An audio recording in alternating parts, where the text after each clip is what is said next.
collection of people trying to get stuff done looks and feels like the diverse city we represent. Mayor Adams pushes us to reflect and to think deeply about those questions. I'm happy to say, under the mayor's leadership, we have another appointee who will help us to make the city better. I'd now like to introduce Mayor Eric Adams. Thank you.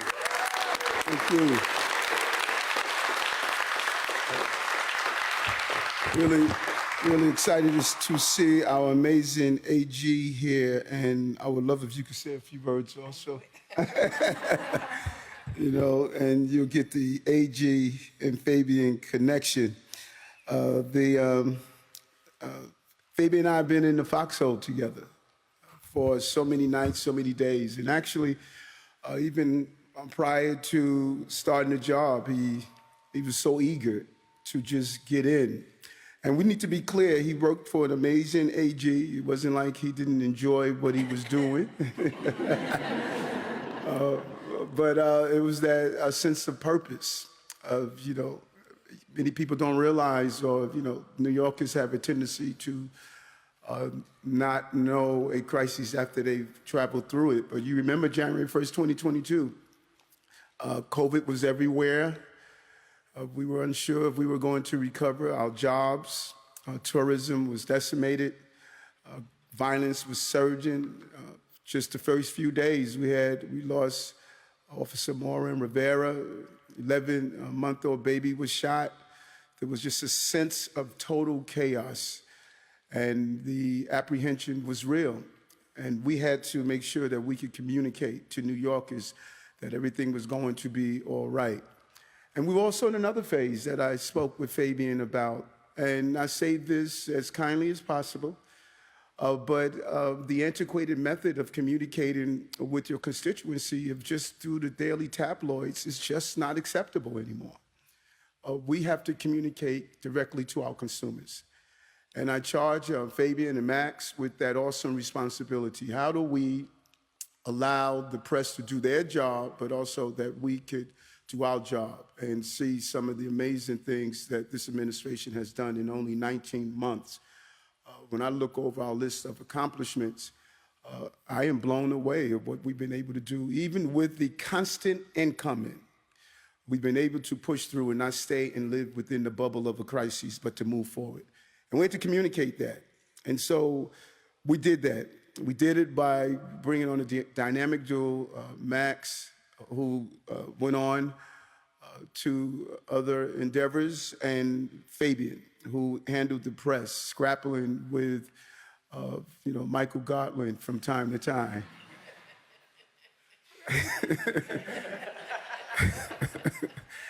and just carving our message. He's sincere, dedicated, committed, and just dealing with the bureaucracy. And so why the deputy mayor position? What we discovered probably after the first year, the disjointedness of the message coming from the large number of agencies. There was no real clear, concise message. And we started slowly of bringing in our communication heads at each agency and allowing them to sit down and talk to each other and find best practices. How do we communicate? And we continue to evolve to hone the product. And we realized that we needed a deputy mayor to hold this position, to communicate and bring the entire family under one umbrella. And really, there was no second guess or looking in any other direction. Just the every day, all day, Fabien is up delivering. 3 a.m. in the morning, I'm en route to a crime scene because something happened. And, you know, he'll call me and say, I'll see you there in a couple of minutes. And I say, no, Fabien, we got it. You can stay home. I get there. He's already there. You know, he loves his job and he loves serving the people of the city of New York. And that is really why we are just really proud to announce him as the first new deputy mayor for communication in the city of New York, Fabien.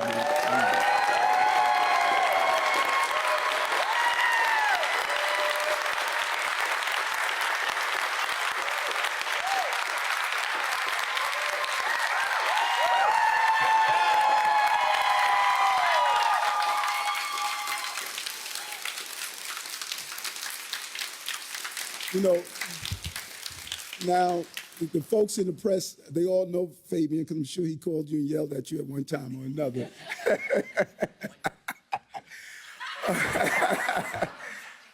But I think New Yorkers need to know who he is. And this amazing story, and one day we're going to be able to look at the stories of everyone that's behind me, because they are New York stories, they're love stories. They're stories about people who have not given up on our city. A son of New York City, his and his family's story is like so many. His mom and dad are here, and there are many of the immigrant stories in our city.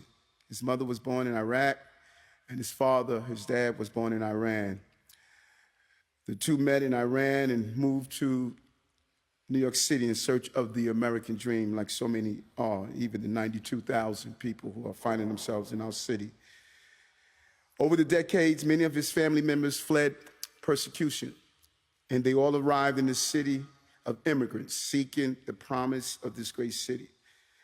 Fabien was raised by working-class Jewish Middle Eastern parents on Long Island. They worked hard to give their children, Fabien and his two sisters, a shot at making it in the land of opportunity. And now their son will be our city's first ever deputy mayor of communication and the first ever of Persian or Iraqi descent. Fabien brings a depth of experience to his role, 20 years of public service across city, state, and federal politics. From the East Coast to the West, he served as press secretary and senior advisor to New York Attorney General Letitia James, was communication director to then Congresswoman and now Governor Kathy Hochul. And in the Obama administration, he served as press secretary at the U.S. Department of Health and Human Services. Fabien's commitment to New Yorkers is clear and concise. When I asked him during his interview why he would come on board after leaving the Attorney General's office, he didn't want to leave, as I indicated, but he stated it was a sense of purpose. I knew right then. He said he loved this city and he wanted to be part of how we navigated this city out of COVID and to bring America's biggest city back to its glory. He wanted to make New York City a place where every New Yorker could benefit from our prosperity, not just a few. And he started and hit the ground running and never stopped since. 19 months of a sprint of making sure we communicate firsthand with a solid message to New Yorkers. And it's clear our city is back, our economy is booming, crime is down, tourism is up. And even as we deal with the crises in front of us, we continue to navigate them and move forward and communicate that message. And so I know he's not gonna miss, being up at midnight, getting those calls from me. And he enjoyed being among his colleagues downstairs, but he has a larger calling and a bigger obligation as we hone and shape the message for New Yorkers.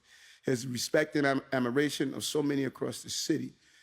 And together we will meet the challenges that we face and continue to deliver to New Yorkers. And to, Mom and Dad, you should be proud of this moment. Your story is the American story. This is a land of opportunity. No place on the globe where a dream is attached to their name like America. And your story, I'm sure one day we're going to stand here and talk about the migrants. One of those migrants are going to be standing where your son is standing because we showed the compassion that New Yorkers showed your families when they arrived here. You're a great contributor to our country. And every time this team behind me knock down another barrier, we send a message that this city belongs to all of us. Work hard, stay committed, stay dedicated, love family, love public safety, and love the great city of New York that I believe is the symbol of the American dream. I thank you for giving us your son. And Fabien, I thank you for being my deputy mayor. Thank you very much.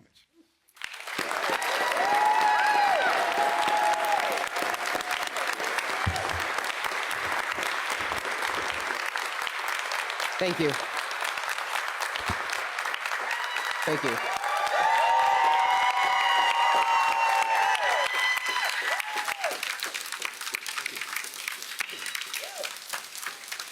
Thank you, everybody. Thank you, Mayor Adams. I'm humbled that you have so much faith in me and beyond grateful for this opportunity. It is really one of the greatest honors of my life to serve as Deputy Mayor of Communications for the City of New York. But it is truly a team effort, and I couldn't do it without all those working tirelessly here at City Hall and all the city agencies represented behind me. These are the communications professionals from across city government who do an incredible job day in and day out and who help deliver this administration's vision to New Yorkers. So thank you for having my back and having New Yorkers back. I promise to do the same for you as well. I want to thank my sister and brother deputy mayors, Anne, Maria, Mira, Anna, and Phil, as well as our other leaders here at City Hall, Sheena, Ingrid, Gladys, Tiffany, and Camille. You've all been amazing friends. Lisa, I know today is your first day on the job, but I look forward to developing a close relationship with you as well. I couldn't have gotten to where I am today without the support of so many along the way. It's truly all about the people. Deputy Mayor Ann Williams-Isom, you have the biggest heart of almost anyone I have ever met in my life.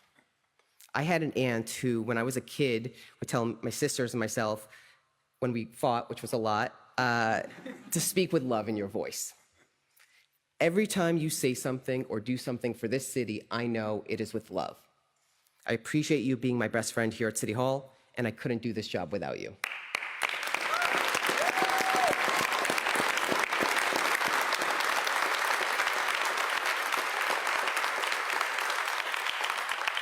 I also want to thank my former boss, New York Attorney General Letitia James, for being here. You're one of the most principled people I have ever met in my life. And like the mayor said, I loved working for you every single moment. Thank you for being here again. Julie Wong. 20 years ago this summer, I walked up the steps of City Hall for my first job in politics on the mayor's press team, 3,000 miles away in Los Angeles. You took a chance on a kid from New York who just wanted to learn about local politics. You've given me countless opportunities and jobs, and it all started because I organized a few thousand business cards for you. You've been my mentor and a friend, a sounding board, and a confidant. You made me feel like part of the team, and seeing what you did as LA's Deputy Mayor of Communications inspired me to work in comms. I can't imagine how many others you've done the same for over the course of your career.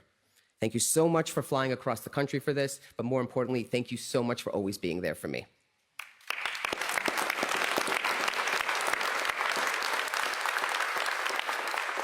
I want to thank my parents, my family, and my friends. My parents immigrated here from the Middle East almost 50 years ago. Both their families had previously been persecuted in different countries for their Jewish faith. They came here seeking opportunity and worked hard so they could send me and my sisters to some of the best public schools in the country. But they still never imagined their son would one day become deputy mayor of the biggest city in this nation. Even if they never imagined it, that's exactly what this country and this city are all about. A Jewish kid with Middle Eastern roots from a migrant family who struggled to get by is now deputy mayor in the greatest city in the world.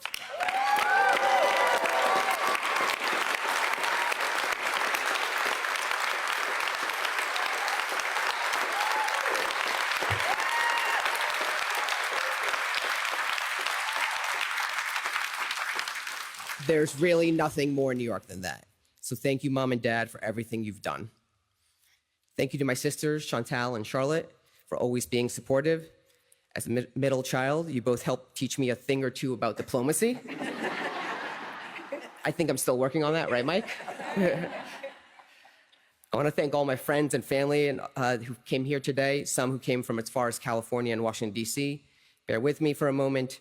Arash, Bernie, Shira, Chad, Abe, Ben, Harris, Will, Britt, Delaney, Anna, Michael, Liron, Betty, and Elise. I appreciate you all being here today. What can I say? Middle Eastern families are big, and we collect some more people.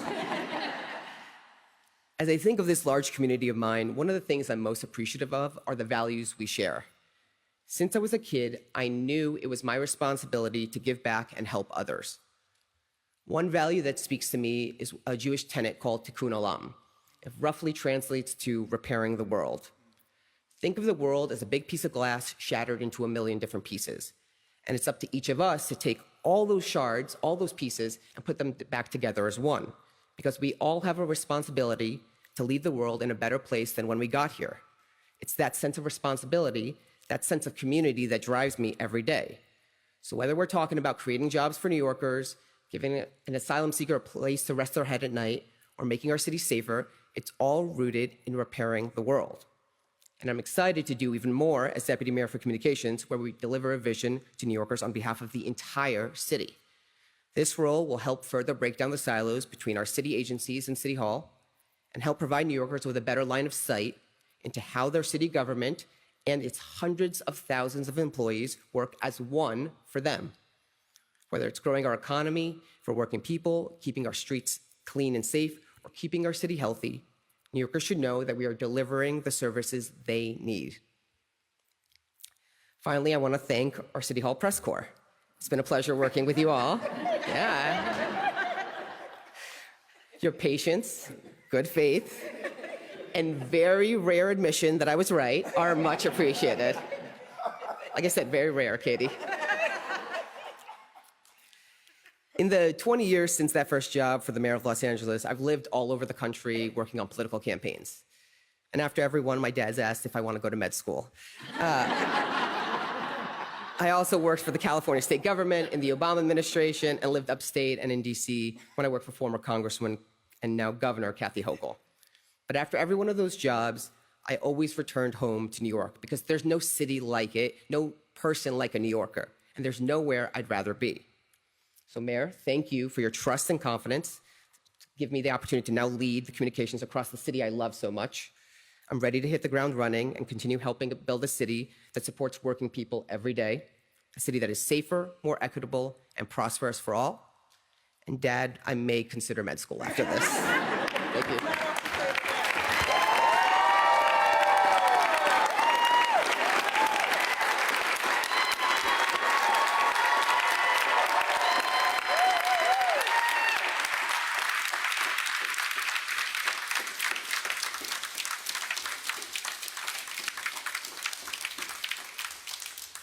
Well, now I kind of feel bad about what I'm going to say because he said I was his BFF here. But I got to admit, when I first met Fabien, I didn't like him. I thought he was too loud, too pushy, and frankly, he moved too fast. Every time he would come into my office, he would ask me a question, and then he would leave and be back in 5 seconds and ask me if I had the answer. I said, Fabien, I haven't even had a chance to look at it yet. But then I slowed down, and I decided to take a step back and to observe him. I mean, really watch him work. I soon learned that the loudness was a reflection of his deep passion for the work and for the people he serves and the city that he loves. His pushiness is rooted in his tenacity and commitment to the mission and his desire to get it right every single time. His attention to detail is like nothing I've ever seen before, and his ability to synthesize information quickly is a gift that everyone should have. I learned that his fast-moving nature comes out of a sense of urgency because the work we do is important and it matters. And I think he wants to make sure that he does a great job every single day and delivers results on behalf of New Yorkers. Ultimately, I think it's a lesson for all of us. Sometimes we judge each other without giving each other a chance, and more importantly, taking a pause to see what we can learn from each other. The brilliance of Fabien is a unique set of characteristics and skills which often leaves us all wondering how he does what he does at the pace and intensity at which he does it. We all learn from him, whether we want to admit it or not, and I believe knowing and working with Fabien makes us all better. I know it's made me a better deputy mayor and person. I now have an inner Fabien that I can call on when I need him. Lastly, I want to say that I first claimed him as my brother on one important day last summer. It was on the day of the Dobbs Supreme Court decision. Fabien came to me in tears and said that on that day, more than any other day, the voices of the women in the administration needed to be centered. I was hesitant to speak. We were all hesitant to speak. But in the end, we shared our stories. It was on that day, that very powerful and difficult day, that I saw his humanity and his allyship, which I have appreciated and relied on every day since. Fabien, thank you for who you are and how you are, and I am so, so proud today to call you my brother, Deputy Mayor.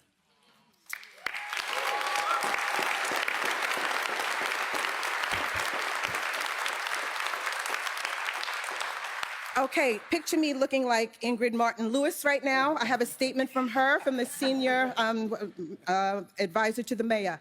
Fabien, I am away with my granddaughter, or I would be here with bells on. I am proud to be a member of the administration that recognizes talent and allows for upward mobility of worthy team members. The ascension of Fabien Levy to the Deputy Mayor of Communications does just that. Fabien has been a member of Team Adams for just in excess of 18 months, during which he has distinguished himself as a trusted, seasoned professional, a member willing to go to the wall in order to ensure that no stone is left unturned in the pursuit to protect the interests of New Yorkers on behalf of the mayor. As the newest member of the awesome assemblage of New York City deputy mayors, I am positive that DM Levy's voice will be well received and instrumental in getting stuff done. I look forward to continuing our great working relationship and know that Fabien will continue to serve the administration proud, as well as be a role model for younger team members who aspire to advance. Kudos, Fabien, for a good job well done, and to the mayor for his newest appointment. You can clap.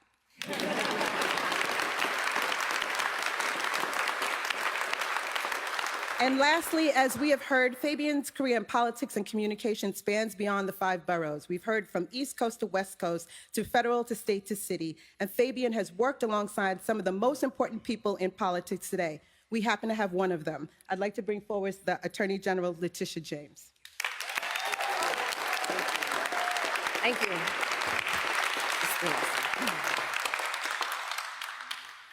Yeah.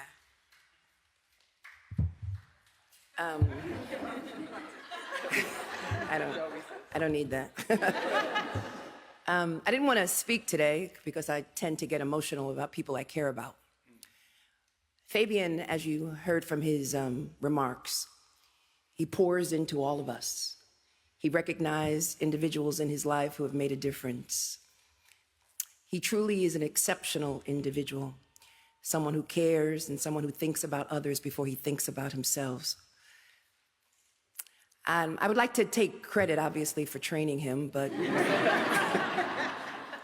but the reality is all of the credit should go to his parents, humble individuals who embraced me, who were warm and who were dear. Fabien is a consummate professional, a wordsmith, and someone who can go toe-to-toe with the press corps. But most importantly, Fabien will be an asset to this city, to the mayor of the city of New York, and to this administration. He will continue to get things done. And as someone said in the back, I think the reason why the press corps does not like Fabien is because Fabien has the best hair in the business.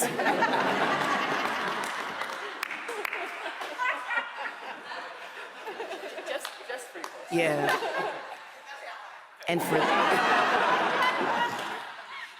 And for that, they go toe-to-toe with him. I told Fabien when he left the Attorney General's office that there will always be a position for him here in the office. And I remember speaking to him one day and he told me, Tish, I'm not returning.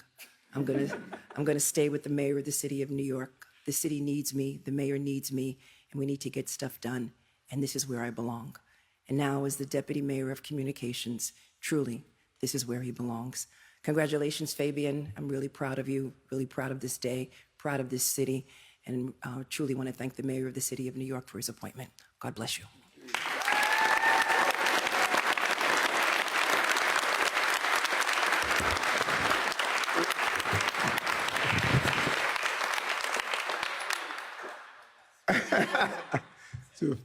So, in terms of communicating the message, what do you think has been successful about communicating the city's efforts on the migrant crisis, and what do you think you have not communicated that the city is doing? Sure. So we've done an incredible job of sheltering, feeding, clothing almost 100,000 asylum seekers at this point. I think what we can do more of is tell our story. As you probably have noticed in the last week, we've been doing more gaggles every single day about asylum seekers, making sure people are aware of what we're doing.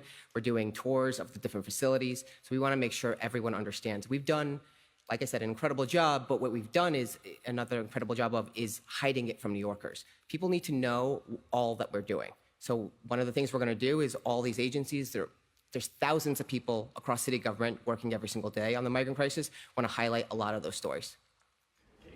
And I just want to add to what Fabien said, and I think that the plan that he put together, and as Max was transitioning, of, hey, we're doing this amazing job, and we need to make sure that message gets out. And there's been a real shift in conversations of engagement from our federal engagement, our state engagement, our local engagement. You're now seeing what we knew all along, that this was not sustainable. I hear over and over again my colleagues in government saying, this is not sustainable. And it was his thoughtfulness of, hey, we need to really have a plan, let New Yorkers know what we're doing every day, of how Deputy Mayor William Isom was just really pulling the rabbit out of the hat every day with Commissioner Iscool and all the teams. You didn't see what you see in other cities, but we had to get that message out to people. Just for a practical matter, I know you had a few departures from the communications office, and this is a promotion, so will we expect more hiring? Like, there seems to be some shifting people. I don't know if you or the mayor want to speak about. Sure. Absolutely. So we have a great team, as you can see behind me, that they're all supporting our efforts. Some of the team members are going to take on some additional roles, but yes, we're going to be hiring a new press secretary, a new communications director who will report to me, as well as some other open positions that we have. And will you still interact with the members of the press? Absolutely, absolutely. Sorry, yes. but I will let the press secretary handle the day-to-day. No more poaching from the office of the attorney. And I cannot say it enough, working for me is a grind. It's a grind. It's sun up to sundown, 3 a.m. in the morning, Eric is sending me, he see garbage on the highway, why this officer is not on patrol right, 1 a.m. in the morning, I'm walking inside your precinct, why is everybody in the precinct? The crime is not in the precinct. Why are you on patrol? I'm a non-stop worker because I love this city. They deserve a good product. And if you're going to say you're going to be the deliverer of that product, you have to be up to the pace. And Fabien is up to that pace. And there are those, who say that pace is good for a certain period of time. This has been a 19-month sprint, nonstop. 19 months, of not being with your family, not being able to enjoy holidays off, having your family think that you in a secret relationship because I'm texting you at 2 in the morning. And so it's a drive, it's a grind being one of these folks who are working with me, and so they do it every day, they deliver well, and so there's going to be movement from time to time, but everyone that transition out leave with one message. We're here if you need us. If you need to call us, we're here, and we're going to be here for the city of New York. Thank you. Another technical question.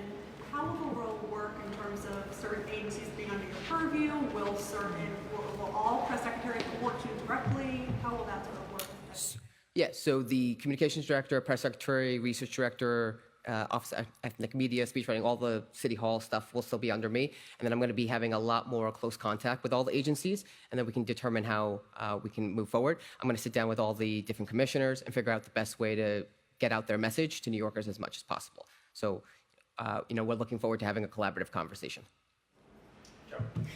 I was wondering how big of the job, how big of a role the efforts to expand direct interaction with voters is going to be of your job. You're doing the podcast, the radio show. Do you have plans to expand that? And so can you kind of describe them? Sure. So it's not voters, it's constituents. Remember.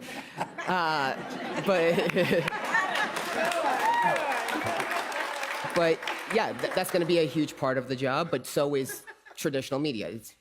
All of it is part of the job. We have to expand direct to consumer. I'll point to City and State. They have a newsletter that comes out all the time. You guys do newsletters and stories. People do different things, podcasts. So let's meet New Yorkers everywhere they are. That's the goal here. What's that? But not TikTok. Nope, TikTok. We put out a notice on Friday. for security reasons, we've banned that from city devices. Yeah, I'm wondering, you talk about your relationship, texting each other all the time. How does this new position change that relationship between you and the mayor? Talking every day now, once a week? How's that managing that? I think that there are certain staffers that we speak, probably several times during the day, and it's clear that Fabien is one of them, and the council was another. Lisa's on board, so there's just a constant communication because things are always happening, always evolving. And that is not going to change. We will continue to speak, and probably even more because of his real digging into the crevices of all of our agencies, to make sure that we continue to get the message out of what these folks are doing. These folks in the agencies are producing a good product. And we want to really lean into the product that they're producing so that it is not defined by others. And so we're going to continue to be, if I had a list of the 10 people that I speak with repeatedly, he's going to continue to be on that list. Honorary last question. Fabien, will you commit today to allow off-topic questions at all press events? I'll commit to letting the press secretary make that decision. Thank you. Thank you. Thank you all.